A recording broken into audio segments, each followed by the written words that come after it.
Question number first देखिएगा, this is an antonyms of profuse. इसके पहले 20 तक में मुझे लगता है किसी को डाउट नहीं होगा। 2021 के क्वेश्चन में देखिएगा, बहुत इजी पैटर्न है, एकदम लेटेस्ट पैटर्न जो लास्ट ईयर में पूछा हुआ है।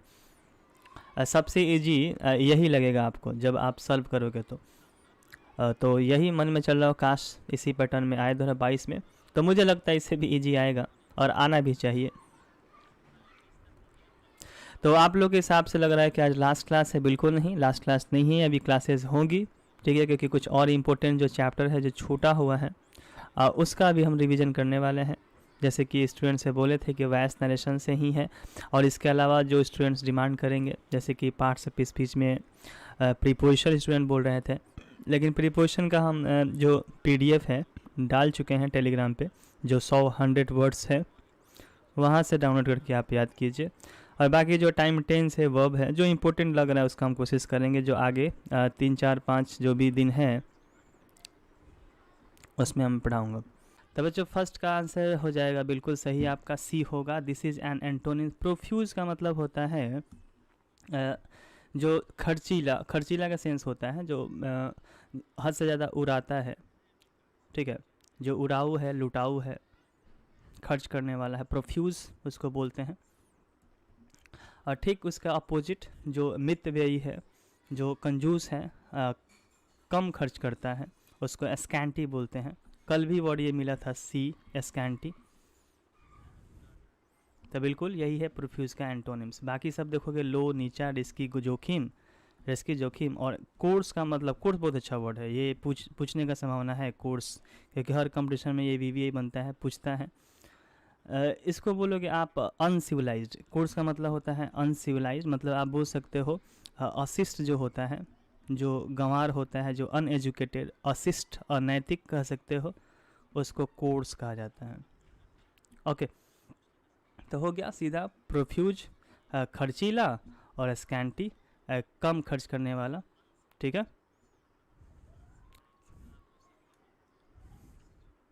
क्वेश्चन नंबर सेकंड,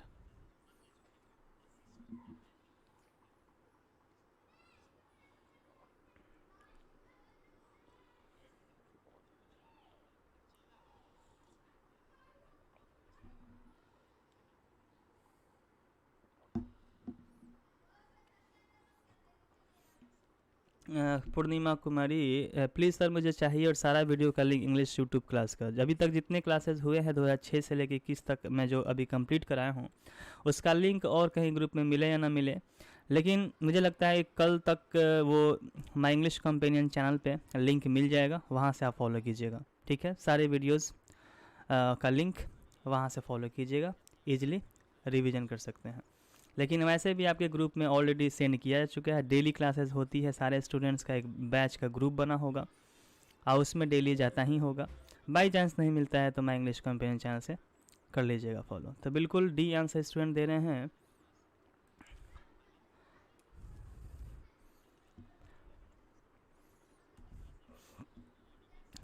बिल्कुल राइट आंसर है। आपको पता होगा कि रैली रैली एक प्लूरल है और ये एक नंबर से क्वेश्चन है, सिंगुलर से प्लूरल कैसे बनाया जाता है। तो आपको पता होगा कि वाई वाला जो रूल होता है, इसके पहले अगर कॉन्सोनेंट होता है तो कॉन्सोनेंट जब होता है तो उसमें हम लोग वाई को हटा के IES लगाते हैं, पता होगा। लेकिन वही अगर वॉवेल होता है अगर वाई के पहले, तो हम लोग उसमें सिर्फ और सिर्फ एस लगाते हैं, पता है आपको। जैसे अगर एग्जांपल में मैं बोलूँ कि की, चाबी, तो की का प्लूरल क्या बनाते होगे? की का कीज़ करते होगे, समझ रहे। जैसे मंकी बोलो तो मंकी का क्या बोलोगे? आप मंकीज़ बोलोगे। क्यों बोलोगे? वाई को IS क्यों नहीं लगा रहे हो? तो क्योंकि इसके वाई के पहले ई है, ई एक वॉवेल है, वाई के पहले ई है, वॉवेल है, इसलिए सिर्फ और सिर्फ एस लग रहा है। इसका रूल आपको पता होगा, बहुत बच्चों वाला चीज़ है, लेकिन फिर भी बच्चे कन्फ्यूजन में होते हैं, क्या करें। वही अगर मैं बोलूँ कि बेबी, तो बेबी का प्लूरल क्या करोगे आप? बेबी का बेबीज़ करोगे। क्यों करोगे? क्योंकि वाई के पहले कॉन्सोनेंट है। वही अगर मैं सिटी बोलूँ तो सिटी को सिटीज़ कहोगे, ठीक, क्योंकि वाई के पहले कॉन्सोनेंट है। तो यही दो रूल होता है वाई वाला। इसके अलावा सिंगुलर से प्लूरल बनाने के लिए बहुत सारे रूल है कि लास्ट में ओ होगा तो क्या लगाएंगे, लास्ट में एफ हो तो एफ ई हो तो क्या लगाएंगे, ठीक। तो एफ होता है तो वी ई एस लगाते हैं, ओ होता है तो ई एस लगाते हैं, कहीं एस लगाते हैं, बहुत सारे रूल्स हैं। तो आपको ये चीज़ आई होप कि पता होगा। आगे बढ़ते हैं क्वेश्चन नंबर 3 पे।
स्टूडेंट बोल रहे हैं सर ये तो कर चुके, कौन है पुष्पांजलि, पता नहीं कब कर लिए हो, मैं फर्स्ट टाइम करा रहा हूँ 2021 का पेपर।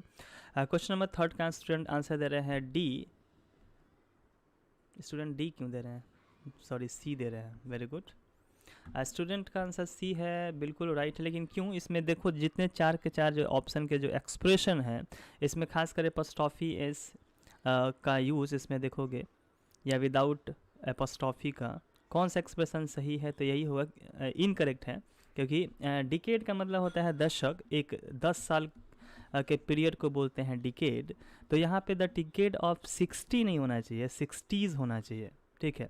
ऐसे लिखते जैसे कि 90s ऐसे, ठीक है। 20s 20 नहीं 20s, 50 नहीं 50s, 60 नहीं 60s, ठीक है। जैसे बोलते हैं ना कि हमको 90s के गाने बहुत पसंद पड़ते हैं, वो कुमार सानू, वो उदित नारायण, सोनू निगम, समझ रहे हो, सदाबहार नगमे। तो 90 नहीं बोलते होगे आप, 90s बोलते होगे, इसलिए यहाँ 60 नहीं 60s, वो 60 साल के दशक की बात कर रही है। तो ये कंजास, आपको ये जो फर्स्ट एक्सप्रेशन है ये करेक्ट है, क्योंकि आपको बताया हूँ कि लास्ट के जो भी वर्ड में अगर एस लगा होता है तो सिर्फ और सिर्फ एपोस्ट्रॉफी का यूज़ करते हैं, अगर विदाउट एस हो तो एपोस्ट्रॉफी एस का यूज़ करते हैं, ठीक है। जैसे मैं बोलूँ कि बहुत सारे गाय हैं, ठीक है, काउस बोल दो, और उसकी टेल, उसकी पूंछ की बात करो तो सिर्फ और सिर्फ एपोस्ट्रॉफी लगाओगे और टेल बोलोगे, ठीक है। लेकिन सिर्फ अगर एक गाय की बात की जाए तो आप एपोस्ट्रॉफी एस लगाओगे, एक गाय की पूंछ की ऐसी बात की जाए तो ये दोनों सही है। एक पुलरल है तो सिर्फ एपोस्ट्रॉफी, और एक सिंगुलर है तो एपोस्ट्रॉफी एस। तो वैसे ही कंजास ये पुलरल है एस, इसमें एपोस्ट्रॉफी सही है। पायरेट्स में सिंगुलर है तो एपोस्ट्रॉफी एस लगाया गया है। माई प्लान फॉर 11, तो 11 कोई ये दशक वगैरह या कोई ईयर वगैरह नहीं है, ये सही है एक्सप्रेशन। तो आंसर यही सी होता है, यहाँ होगा ही, क्योंकि 60s होना चाहिए था, ठीक। आगे बढ़ते हैं क्वेश्चन नंबर 4 पे।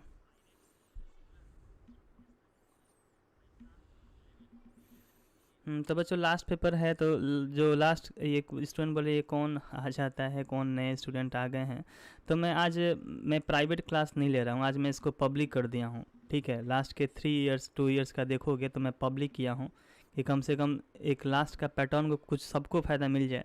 तो लिंक वायरल ऐसे ही किया गया है, एक्चुअली में वो पब्लिक ही ले रहा हूँ, कोई भी क्लास कर सकता है जिसके पास वो लिंक है। तो कोई नहीं, करने दो, आज लास्ट था तो कर दिए 2021 का पेपर।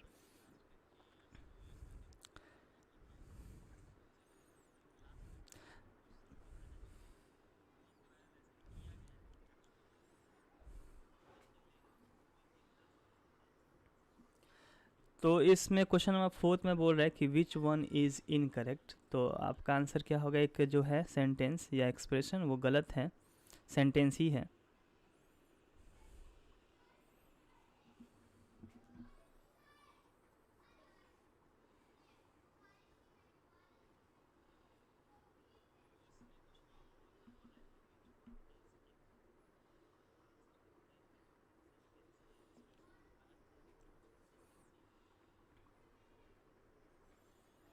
सर मेघा मेघा मेघा मेघा बरस रहा है क्या आपके यहाँ? यहाँ तो मैं जहाँ जिस स्टेट में हूँ केरला में, यहाँ तो हमेशा बरसों रे मेघा मेघा होता रहता है। इसमें कहना ही क्या है, समझो कि 24 आवर्स में एक बार दो बार झमझम हो ही जाता है आपका मेघा मेघा। मुझे लगता है कि बिहार में भी बारिश हुई है नाइट में, मॉर्निंग में। चलो बस गर्मी से राहत मिलना चाहिए और आप भी मानसून का मज़ा ले सकते हो और लेते रहो। बच्चों आंसर बिल्कुल सही है, डी ही होगा। रीज़न क्या हो सकता है, तो देखो इट्स लंच टाइम बिल्कुल सही है सेंटेंस, इट्स लंच टाइम। इसमें क्या ग्रामेटिकली हो सकता है एरर?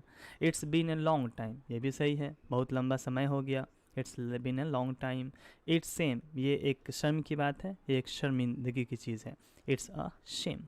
लेकिन जो डी देखोगे ना, तो इसमें एक एरर ये है कि the tree needs it's branches में ये एपस्ट्रॉफियस की आवश्यकता क्या है? यहाँ पे एपस्ट्रॉफियस थोड़ी लगता है। आपको बताया हूँ कि सब्जेक्ट के अकॉर्डिंग पॉजेसिव एडजेक्टिव लगाया जाता है। ट्री एक नॉन लिविंग के श्रेणी में आता है, तो इसके लिए इट का यूज़ किया गया है, तो इट के लिए अपने के सेंस में यहाँ इट्स का यूज़ किया जाएगा। क्योंकि आपको पढ़ाया हूँ कि आई होगा अगर सब्जेक्ट के रूप में तो माई का यूज़ करोगे, अगर ही होता तो हिज का यूज़ करते, और शी होता तो हर का यूज़ करते। पढ़ा चुका हूँ। यू होता सब्जेक्ट के रूप में तो योर का यूज़ किया जाता पॉजेसिव, मतलब अपना के सेंस में, ठीक है। दे होता तो दियर का यूज़ करते हैं हम लोग। मतलब इसका मीनिंग ये हुआ कि जो पेड़ है ना, वो अपने ब्रांचेस को ट्रिम करने की ज़रूरत है। ट्रिम का मतलब कि उसकी छटनी की आवश्यकता है, काट छाँट की ज़रूरत है, उसको सुव्यवस्थित करने की ज़रूरत है, ठीक है। कि इधर उधर उसका जो ब्रांचेज हैं निकल गए हैं, तो उसको ट्रिम करने की ज़रूरत है। तो ट्री की अपनी ब्रांचेस की बात हो रही है, तो इट्स का यूज़ करोगे, ओके। इसलिए ये सेंटेंस में एरर था। क्वेश्चन नंबर 5 पे आते हैं।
तो बच्चों आंसर आप सभी का आया डी, ओके। बिल्कुल करेक्ट आंसर है डी ही होगा। रीजन क्या हो सकता है इसमें एक सेंटेंस इनकरेक्ट होने का? जैसे कि आप लोग को पढ़ाया हो नाउन चैप्टर में हाइफेनेटेड नाउन, इसमें एक रूल को और याद कर लीजिए। हाइफेनेटेड नाउन क्या होता है? खासकर जो भी न्यूमरल एडजेक्टिव होता है, जैसे कि 1 2 3 4 5 6, उसके साथ अगर हाइफेन लग जाए और एक और नाउन उसमें लग जाए, ठीक है, हाइफेन के साथ, तो वो 1 2 3 4 तो अपने सेम फॉर्म में होता ही है, लेकिन इसके बाद वाला जो नाउन आएगा ना, उसको भी हम लोग सिंगुलर ही रखते हैं, सिंगुलर में ही। जैसे मैं बोलो कि 5 स्टार होटल, तो 5 लिख के फिर स्टार्स कर दोगे तो गलत हो जाएगा, स्टार ही रखना पड़ेगा, 5 स्टार होटल, क्योंकि ये एक हाइफेनेटेड नाउन है, ठीक है, हाइफेन करने वाला। तो ये एडजेक्टिव की तरह भी यूज़ करते हैं हम लोग, ऐसे ये हाइफेनेटेड नाउन को भी इसको डिनोट करता है, तो ये ठीक है। जैसे मैं बोले कि अ 4 आवर कन्वर्सेशन, 4 घंटे की बातचीत, तो 4 और आवर यहाँ पे लिख दो, तो आवर्स नहीं आवर, 4 आवर ऐसे लिखोगे, तो ऐसे तो यूज़ किया जाता है। लेकिन एज के लिए जब एज का बात की जाएगी तो इसमें हाइफेन का यूज़ नहीं किया जाता है। जैसे कि मोहन एक 5 साल का लड़का है, तो मोहन इज़ 5 ईयर्स ओल्ड, ऐसे तो ठीक है, मोहन इज़ अ 5 ईयर्स। अब जब यहाँ पे ए का यूज़ करते हैं तो यहाँ पर हाइफेन लगा सकते थे और 5 ईयर ओल्ड बॉय ऐसे लिखा जा सकता था, ठीक है। लेकिन यहाँ पे ऐसा कुछ है नहीं, बॉय या ए, ये 5 ईयर्स ठीक है अपने जगह पे। हाइफन नहीं है तो आप उसको प्लूरल कर सकते हैं, 5 लगा है तो ईयर्स कीजिए, लेकिन हाइफन जहाँ लगा तो ईयर होता। ठीक, तो ये तो सेंटेंस बिल्कुल सही है, Mohan is 5 year old. First sentence में देखो क्लियर थिंकिंग हाइफन लगा है तो ये भी एक्सप्रेशन सही है। इंडिविजुअली रैप्ड बिल्कुल सही है, लेकिन जब यहाँ पे देखोगे तो 5 में फिर हाइफन लगा है, ओल्ड में भी लगा दिया है। तो आपको ये ध्यान रखना है कि एज के सेंस में, ओल्ड के सेंस में जब एज और उम्र की बात होती है तो इसमें हाइफन का यूज़ नहीं किया जाता है। ठीक है, तो यहाँ से भी हाइफन को हटाना होगा और ओल्ड के पहले वाला भी हाइफन को हटाना होगा। ठीक है, तो पूरी तरीके से ये गलत हो जाता है।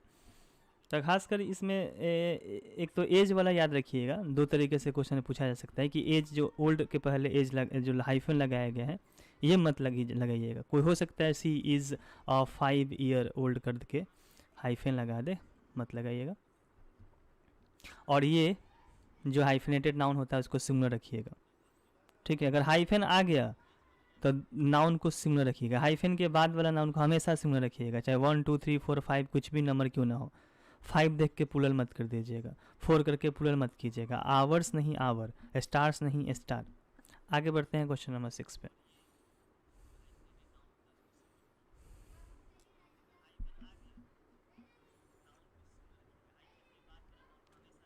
प्रीवियस ईयर्स को बस रट्टा मत मारो, मैं हमेशा से बोलता हूँ सेम टू सेम क्वेश्चन सब 15 का 15 नहीं छाप देगा। कि आपको लगता है कि प्रीवियस 15 साल का पूरी तरीके से पूरे याद कर लिए हैं कि 1 का 2 और 2 का सी ऐसे करके, तो आपका काम हो नहीं गया। मैं कंसेप्ट पे काम कर रहा हूँ, डीपली बताने की कोशिश कर रहा हूँ कि इसके पैटर्न पे क्वेश्चन आएगा ही आएगा। अगर सेम क्वेश्चन आएगा तो उसके पैटर्न पे आएगा। तो वही रूल मैं बता रहा हूँ, जो रूल बताया अगर जो सुना अच्छे से ध्यान से तो पा लेगा, कहीं ना कहीं बाजी मार लेगा। कन्वर्सेशन करने वाले करते रहिए। अब तो मैच्योर हो, अब तो कुछ ना डांटना है, ना फटकारना है, ना कुछ बोलना है, ना ब्लॉक का धमकी देना है, ना रिमूव का। बस आपको जो इच्छा करते रहिए, नहीं पढ़ोगे आपका नुकसान, पढ़ोगे आपका फ़ायदा। जूम एप्लीकेशन पे तो मुझे ऐसे भी करना नहीं पड़ा कभी भी, एकदम डिसिप्लिन के साथ ज़बरदस्त तरीके से पढ़ते आए। आज भी वही बना हुआ है, 2 4 को छोड़ दिया जाए तो कोई नहीं, कुछ भीड़ से अलग दिखने भी चाहिए कुछ लोगों को।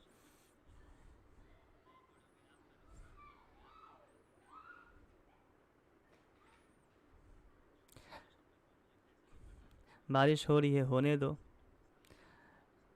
एडमिट कार्ड डाउनलोड हो रहा है, होने दो। अभी जिस पल को आप महसूस कर रहे हो बस उसको महसूस करो। मतलब कि अभी आप पढ़ाई कर रहे हो, 2021 का पेपर सॉल्व कर रहे हो, तो उस पर फोकस पूरी तरीके से बनाए रखिए, कंसंट्रेशन बनाए रखिए। बताइए, ये क्वेश्चन नंबर 6 का आंसर। इंडिजेंट एक वर्ड है जिसका मतलब होता है गरीब या निर्दयी कहते हैं, जो निर्धन होते हैं। इंडिजेंट एक एडजेक्टिव है।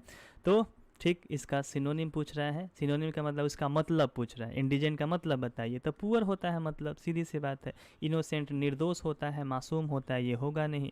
हार्मलेस जो नुकसानदेह नहीं है, हार्मलेस। और डाइंग, मरने के सेंस, डाइंग, ये होगा नहीं।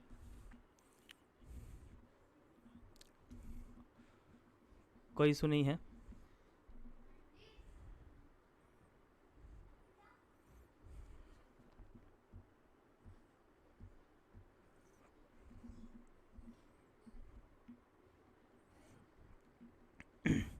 स्टूडेंट बोले सर आप जूम पे भी पढ़ाते हैं। पहले जितने बैचेस था सब के सब जूम एप्लीकेशन पे चलता था, लगभग 15 बैच जूम एप्लीकेशन पे ले रहा था एक टाइम में।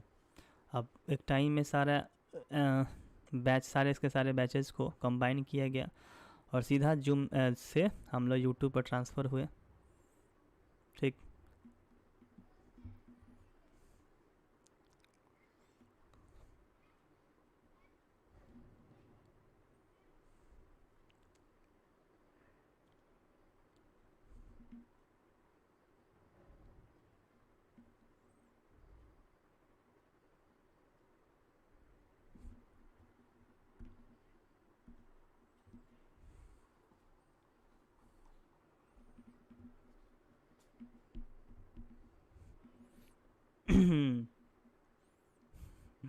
प्रीति रानी कुछ सुनना चाहती है, हमको पता है। प्रीति रानी जाओ, तकिए के नीचे होगा। आपका आवाज़ क्यों नहीं आ रही है? सुन ली, खुश।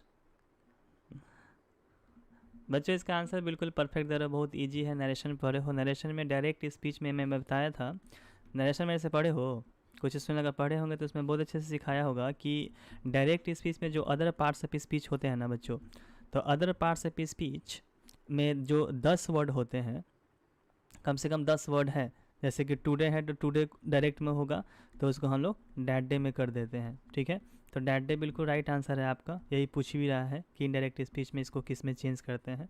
लेकिन अगर वही सोचो कि यस्टरडे लगा हुआ है, अगर यस्टरडे होता तो क्या करते, आप बोलते द प्रीवियस डे, क्या करते,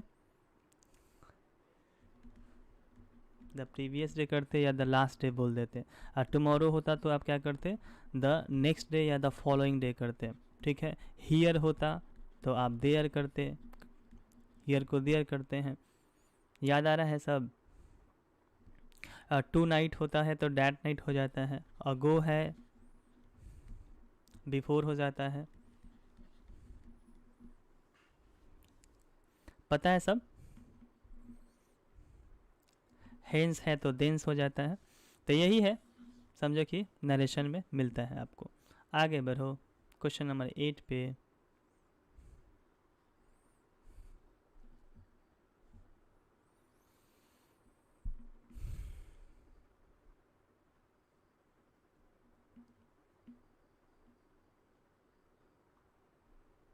हाँ जी पूर्णिमा बोलिए, क्या कहना चाहती है आप, क्या है लॉजिकल कुछ क्वेश्चन है पूर्णिमा कुमारी। सर जी मैं आपसे एक रिक्वेस्ट करूँ please, of course you can request, I am listening your request.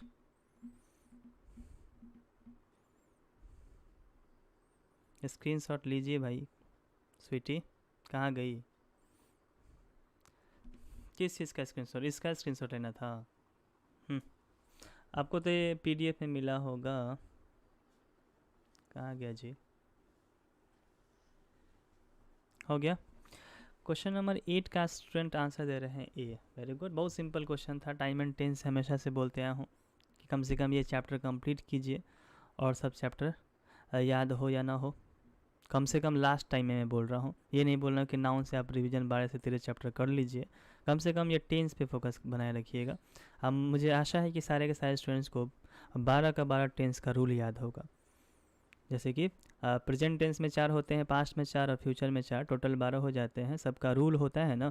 तो इसमें पूछ रहा है कि जो सेंटेंस है इसका कौन से रूल से बनाया गया है, क्या इसका स्ट्रक्चर होता है। तो बिल्कुल राइट आंसर है आपका ए ही होगा। सिंपल फ्यूचर टेंस का सैल विल ये लगा है, इसके साथ वर्ब का फर्स्ट फॉर्म लगता है और ऑब्जेक्ट होता ही है, ठीक है। अब बाकी सब आपको पता है कि परफेक्ट में क्या होता है, परफेक्ट कॉन्टिन्यूअस में, तो परफेक्ट कॉन्टिन्यूअस में हैव, सॉरी सैल विल के बाद हैव, फिर बिन, शैल विल हैव बिन।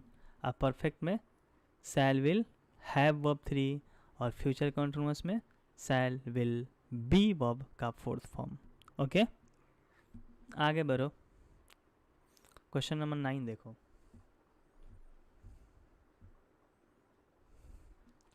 समस्या कहाँ आ रहा है,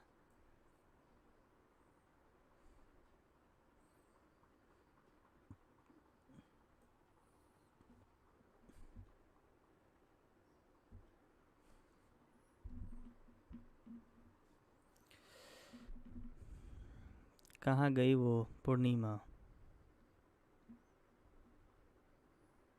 रिक्वेस्ट उसका कहाँ गया।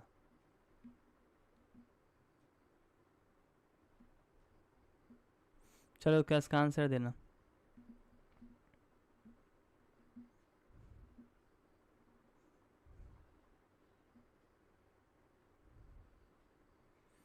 सुरेश सिंह, बोली दो, जितना बोले उतना कम, क्या बोली दो, बोले कहाँ हो।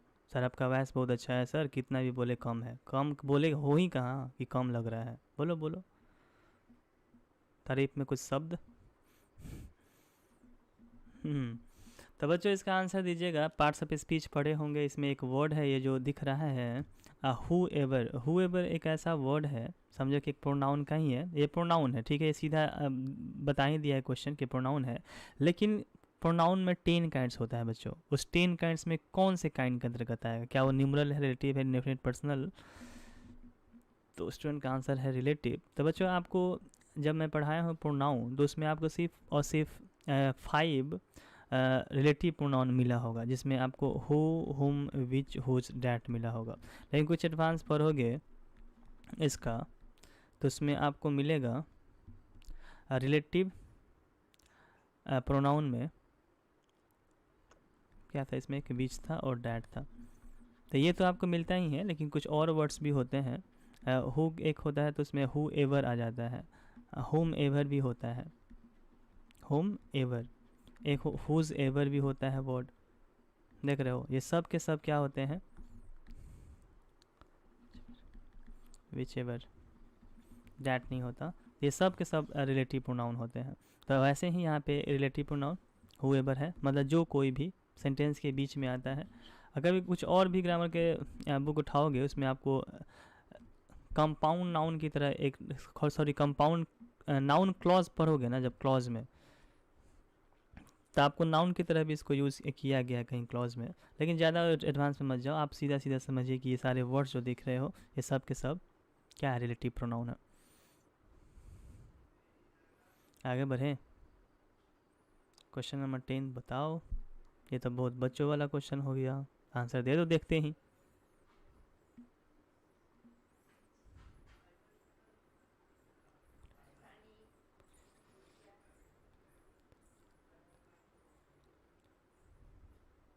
एम कुमारी, क्या कह रही हो यार।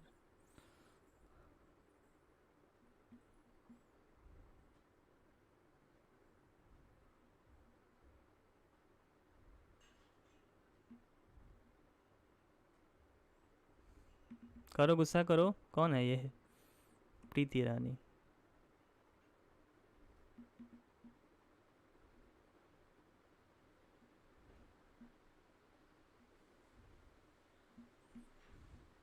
अरे भाई सबका कोई रिक्वेस्ट है क्या, एक ही का ना रिक्वेस्ट था। आरती कुमारी कोई रिक्वेस्ट है तो बोल दो।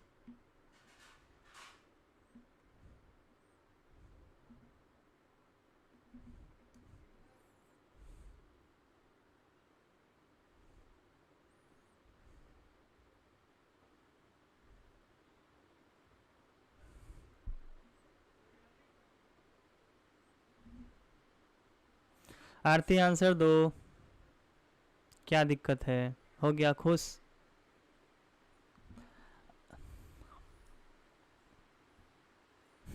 ले लिया, नाम ले लिया, खुशी मिल गई। अब आंसर दे दो बच्चों। ये है कॉमन जेंडर से, जेंडर में 4 काइंड्स होते हैं, उसमें से क्वेश्चन है ये।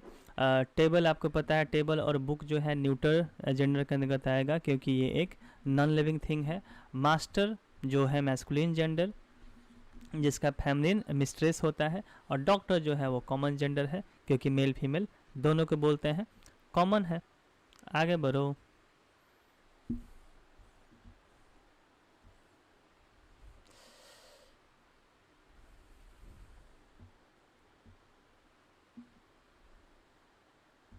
तो ये तो बच्चों रिपीटेड क्वेश्चन है, एक बार और मिला है किसी प्रीवियस ईयर में, देखते ही आंसर ये भी दे सकते हो। बहुत ईजी है ये पैटर्न, देखोगे इस बार 2021 का।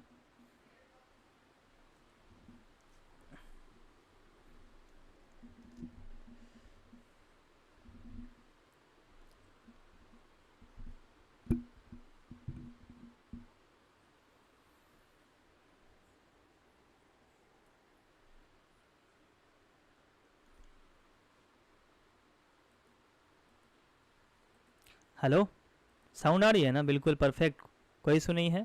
तो स्टूडेंट का आंसर ए बिल्कुल राइट। ट्रिस्ट एक वर्ड है, ट्रिस्ट से एक और क्वेश्चन याद आ रहा होगा, ट्रिस्ट विद डेस्टिनी, स्पीच याद आ रहा है, ट्रिस्ट विद डेस्टिनी। सभी का मैसेज आ रहा है, जो स्टूडेंट मैसेज कर दिए मतलब यहाँ पहुँच गया है। जो लॉजिकल जो है, कोई क्वेश्चन तो है नहीं एक्चुअली में, आंसर स्टूडेंट दे रहे हैं, बिल्कुल सही आंसर है ए, अपॉइंटमेंट है।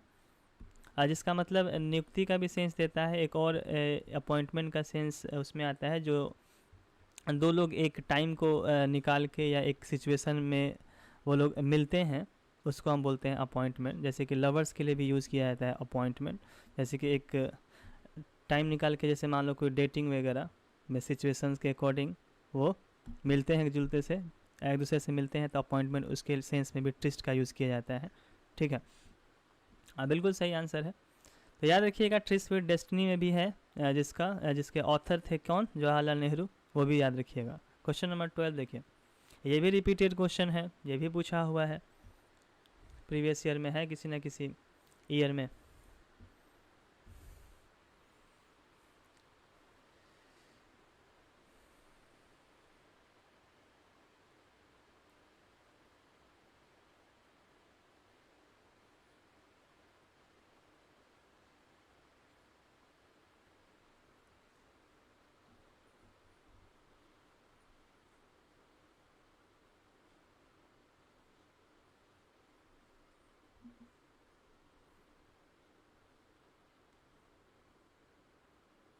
आज मैसेजेस में ज़्यादा पढ़ रहा हूँ, मैं कमेंट्स ज़्यादा पढ़ रहा हूँ आप लोगों का, शायद इसलिए ऐसे मैसेजेस आ रहे हैं क्या।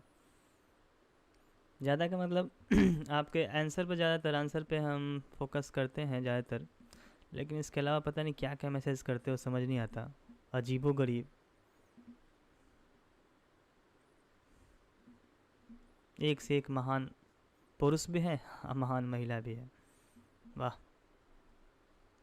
तो बच्चों इसका आंसर हो जाएगा बिल्कुल सी आंसर होगा, सरप्राइज होगा। इसमें एक मिला होगा प्रीवियस ईयर में, to be taken aback, जिसमें इस एक ऑप्शन में रिटर्न भी दिया होगा, याद आ रहा है, उस ऑप्शन में एक रिटर्न भी था, जिससे स्टूडेंट कंफ्यूज हो जाते हैं कि टेकन अ बैक, बैक का मतलब लौटना, तो वापस लौटना के लिए वो लगता है उन लोगों को कि वही लगा दे, लेकिन इसमें एक्चुअली में है नहीं, गो बैक है, तो गो बैक पर स्टूडेंट जा सकते हैं, रिटर्न या गो बैक, तो बिल्कुल इस पर फोकस मत करना, एकदम इसका आंसर सरप्राइज बिल्कुल सही दे रहे हो। इसका मतलब होता है, देखो ये एक इडियम्स एंड फ्रेजेज है, एडियमेटिक ये एक्सप्रेशन है, इडियम्स एंड फ्रेज में आता है, जिसका मतलब आश्चर्यचकित होना होता है। ओके, क्वेश्चन नंबर 13 देखिए,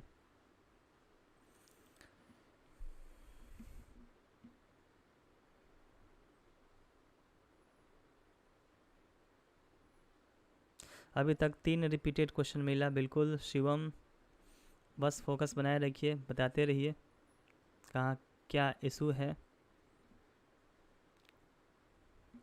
सर आज लास्ट क्लास है क्या? बिल्कुल नहीं, आज लास्ट क्लास नहीं है, अभी क्लास होगी। अभी नंबर ऑफ़ क्लासेस की बात करूँ तो 3 से 4 क्लास और मैं ले सकता हूँ, बाकी आप बस चैनल पे बने रहिए, आपको मिलते रहेगा एक्स्ट्रा जो भी मिलेगा लेक्चर वीडियो, वहीं पे प्राप्त होगा। अब किसी भी बैच में अगर लिंक आए या ना आए, आपको माई इंग्लिश कंपेनियन चैनल पे लिंक मिल जाएगा, अगर एक्स्ट्रा क्लासेस होती है तो उसके थ्रू आप ज्वाइन कीजिए क्लासेस।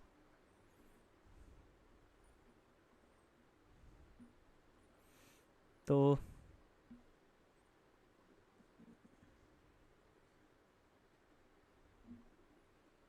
बिल्कुल राइट आंसर है, ए आ रहा है पीजेंट। तो बच्चों पीजेंट एक वर्ड होता है, एक प्लीजेंट वर्ड होता है, माइंड में आ रहा होगा, एक प्लीजेंट भी, प्लीजेंट मतलब खुशनुमा, आनंद में, प्लीजेंट, लेकिन ये है पीजेंट, जो जिसका मतलब ही होता है फार्मर बोल सकते हो, जो कृषि संबंधी ये वर्ड हुआ, कृषक कहते हो, कृषि बोलते हो, फार्मर, तो ये बिल्कुल सही वर्ड है, यही आंसर होगा जो पूछ ही रहा है करेक्टली स्पेल्ड। बाकी के जो वर्ड है बिल्कुल उल्टा पुल्टा स्पेलिंग है, जिसमें एरर है। क्वेश्चन नंबर 14 देखिएगा, आप थोड़ा सा इसमें माइंड से आंसर दीजिएगा, ये जो क्वेश्चन है आप अगर रट्टा मार के आए हो तो गलत आंसर दोगे। 14 का आंसर मुझे चाहिए, थोड़ा सा देखते हैं टू द पॉइंट कितने स्टूडेंट्स आंसर देते हैं। हाँ बिल्कुल लॉजिकल और करेक्ट आंसर। मैं आपको अगर हिंट्स दूँ कि इसमें एक वर्ड सही नहीं है, सॉरी मतलब एक वर्ड इनकरेक्ट नहीं है, 2 वर्ड इनकरेक्ट है, क्या बता सकते हो? क्योंकि कहीं ना कहीं मिस प्रिंट हो गया है, मतलब टाइपिंग मिस्टेक है, जो भी असाइनमेंट जिसके द्वारा बनाया गया इस टीम में, तो एक लेटर मिस्टेक हो गया, तो इसका आंसर 2 होगा, एक नहीं, 14 का। तो स्टूडेंट का कहना है, जैसे कि कौशल है उनका कहना है बिल्कुल ए और सी कहना है, अंशिका राजपूत बिल्कुल राइट आंसर है, रुक्मिनी जो 2 आंसर दे रहे हैं, प्रियंका मौर्य, अमृता, कौशल गुप्ता, ओके। तो इतने सारे स्टूडेंट्स आंसर जो दिए हैं दो दो, मतलब ए और सी बिल्कुल राइट आंसर है। ये दो ही आंसर होगा। जो ट्रेजेडी का मतलब आपको पता है, जो दुखद घटना होता है ट्रेजेडी, तो इसका स्पेलिंग गलत दे दिया है। मतलब कि ऑफिशियली देखा जाए जो एग्जामिनेशंस में जो पूछा गया तो वो ट्रेजेडी में ई दिया था वो, ठीक है, लेकिन यहाँ पे जो असाइनमेंट में बना है वो ए दिया गया है, लेकिन एक्चुअली में ई था। लेकिन फिर भी ये क्वेश्चन बन गया है आपके अकॉर्डिंग देखा जाए तो ये ट्रेजेडी होना चाहिए था। एक्सेप्ट सही है, कॉम्प्लीमेंट सही है। कॉम्प्लीमेंट दो दो होता है, एक आई वाला भी होता है और कोई ई वाला भी होता है। तो आई से आपको याद कराया था, आई जैसा जहाँ मैं का बात आता है मतलब कि मैं तारीफ़ योग्य है, ऐसे याद करो कि मैं तारीफ़ योग्य हूँ।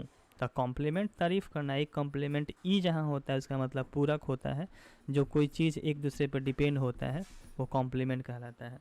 और ये है हेरिडिटरी, हेरिडिटरी ऐसे है, हेरिडिटरी जिसको वंशागत कहते हैं, उसमें आई नहीं ई होता। ये भी रिपीटेड क्वेश्चन है, ये भी कहीं ना कहीं मिला था एरर में। तो आई होप कि ये क्लियर है ये क्वेश्चन। तो ऑफिशियली देखा जाए तो इसका आंसर सी ही होगा, ए नहीं होगा, सी होगा, ठीक। लेकिन इस क्वेश्चन में देखोगे तो ए और सी दोनों होगा। लेकिन ये क्वेश्चन एग्जामिनेशन में गलत नहीं दिया था, यहाँ पे एक ए के जगह पे ई हो गया है।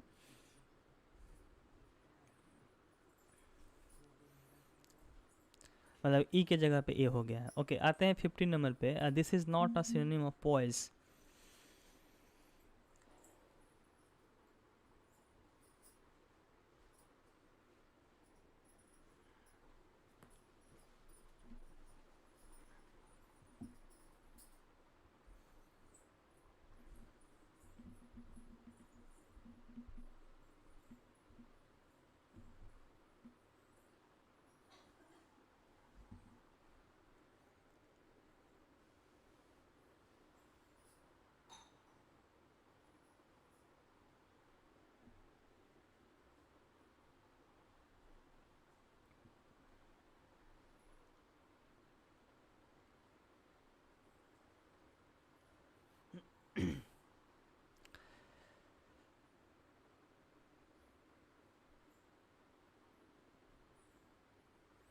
मैं लास्ट क्लास में मैं हमेशा से बताते आ रहा हूँ कि आप कोई एक्सपेरिमेंट मत कीजिएगा, बिल्कुल टाइम बहुत कम है, हद से ज़्यादा कम। अब 1 वीक और 8 दिन 10 दिन जो भी है, अब एग्जामिनेशन के एक हफ्ता पहले क्या किया जाता है, या 8-10 दिन में क्या करोगे पता होना चाहिए। एकदम मतलब मेंटली और फिजिकली कूल एंड काम रहना पड़ेगा आपको, एकदम बैलेंस में रहना पड़ेगा और कंपोजर रहना पड़ेगा। ये कंपोजर होता है, ये आपको वर्ड यूज़ किया मैं, काम, कंपोजर और बैलेंस और पोइज, ये आपको रहना है, क्योंकि संतुलित बना कर रहना है, ठीक है। ये नहीं कि एकदम बेचैन आत्मा की तरह सुबह दोपहर शाम रात बस लगे पड़े हैं पढ़ाई में, तो ऐसे नहीं करना है। कोई एक्सपेरिमेंट भी नहीं करना है, प्रेशर नहीं लेना है। जैसे कूल एंड काम हो, शांतिपूर्वक पढ़ाई कर रहे हो जिस बैलेंस के साथ, वैसे ही बस कंटिन्यूसली बनाए रखिएगा। कोई एक्सपेरिमेंट नहीं कि सुबह का चीज़ अब शाम में, शाम वाला चीज़ फिर दोपहर में, ऐसा कुछ नहीं। आप मॉर्निंग शुरू से मतलब मॉर्निंग में ही पढ़ते आ रहे हैं, बन चुका है वो रिदम, तो उस रिदम को तोड़िएगा मत। अब ये नहीं कि आप पूरी तरीके से अलग अलग तरीके का टाइम लगा के एक्सपेरिमेंट कीजिएगा, बिल्कुल नहीं, ठीक। जैसे संतुलन बनाए हुए हो बनाए रखिएगा, एकदम काम रहिए, कंपोज्ड रहिए, ठीक। तो पॉइज, बैलेंस, काम, कंपोजर, इसमें जो है इसका मतलब होता है संतुलन। लेकिन फ्लोरिड एक वर्ड है जो सिनोनिम नहीं है इसका, बाकी चार वर्ड बिल्कुल सिनोनिम वर्ड है। तो फ्लोरिड का मतलब चमकीला या भड़कीला का सेंस देता है, इसलिए ये इसका आंसर हो जाता है बी, कुछ अलग मीनिंग है। ओके, तो बच्चों ये रहा 2021 का क्वेश्चन कंप्लीट हो चुका है। टोटल 2006 से 21 हम लोग 15-16 साल का कंप्लीट कर चुके हैं।